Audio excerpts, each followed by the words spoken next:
ఒకరోజు ఒక బాబు వాళ్ళ స్కూల్లో హార్ట్ గురించి, దాని పనితీరు గురించి బయాలజీ క్లాస్‌లో నేర్చుకుంటాడు. అది అతనికి ఎంతో నచ్చుతుంది.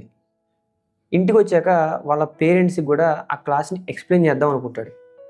ఆ సమయంలో వాళ్ళ మదర్ వచ్చేసి ఆ పక్కన నైబర్ ఆంటీ వాళ్ళతో క్యాజువల్ డిస్కషన్ చేస్తూ ఉంటారు. ఉన్నప్పుడు అమ్మాయి నేను ఈరోజు ఇలా హార్ట్ ఇంకా దాని పనితీరు గురించి బయాలజీ క్లాస్‌లో నేర్చుకున్నాను. సో ఆ విషయాన్ని నీకు ఎక్స్‌ప్లెయిన్ చేస్తాను అని అంటాడు. అప్పుడు వాళ్ళ మదర్ ఇప్పుడు కాదు తర్వాత చూద్దామని అక్కడి నుండి పంపించేస్తుంది. తర్వాత మీట్ అయినప్పుడు కూడా ఆ విషయం గురించి ఎత్తదు. ఇలాగే చాలాసార్లు ఇలా కొన్ని ఆ బాబు ఎక్స్‌ప్లెయిన్ చేద్దాం అనుకున్నా కూడా వాళ్ళ అమ్మ ఇప్పుడు కాదని అలా పోస్ట్‌పోన్ చేసుకుంటూ వెళ్ళిపోతుంది. ఇదే ఉదాహరణ కనుక మనం తీసుకుంటే ఆ పిల్లవాడు వచ్చి ఎక్స్‌ప్లెయిన్ చేస్తానన్నప్పుడు అక్కడ ఎలాగో చేసేది క్యాజువల్ టాకే. ఆ నైబర్ ఆంటీ కూడా ఎక్కడికి వెళ్ళిపోయే సమస్య లేదు.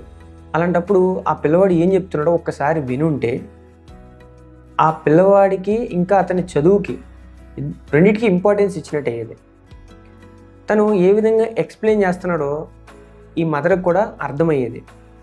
ఒకవేళ క్లాస్‌లో ఎలా వింటున్నాడు, వినడంలో ఏమన్నా పొరపాట్లు ఉన్నాయా అనేటువంటి విషయాలు తెలిసి తను సరిచేయగలిగే అవకాశం ఉండేది. ఇలా పిల్లల్ని అప్రిషియేట్ చేయడం వల్ల మళ్ళీ క్లాస్‌కి వెళ్ళి మళ్ళీ శ్రద్ధగా వేరే టాపిక్ విని మళ్ళీ చెప్పాలి అనే ఉత్సాహంతోటి ఈ listening skills at the same time communication skills కూడా ఆ పిల్లవాళ్ళు పెరిగాయి కదా. మనం తెలుసుకునేది ఏంటంటే అక్కడ వాళ్ళ మదర్ నైబర్ ఆంటీతో డిస్కస్ చేస్తున్నారు, కానీ అదే ఎగ్జాంపుల్ అవసరం లేదు.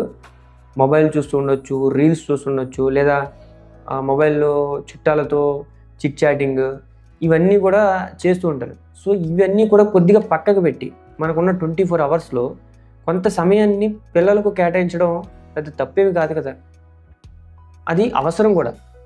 దీనివల్ల ఏమవుతుందంటే పేరెంట్స్కి పిల్లలకి మధ్యలో బాండింగ్ పెరుగుతుంది. ఒకవేళ ఈ విధంగా కనుక మనం చేయకపోతే వాళ్ళ క్రియేటివ్ స్కిల్స్ ఏవైతే ఉన్నాయో ఈ స్కిల్స్ని మనం కిల్ చేసినట్టు అవుతుంది. ఎప్పుడైనా క్లాస్ వినేటప్పుడు వాటిపైన ఆసక్తి అనేది పిల్లలకు వస్తుంది, తద్వారా కాన్సన్ట్రేషన్ ఆటోమేటిక్గా వస్తుంది.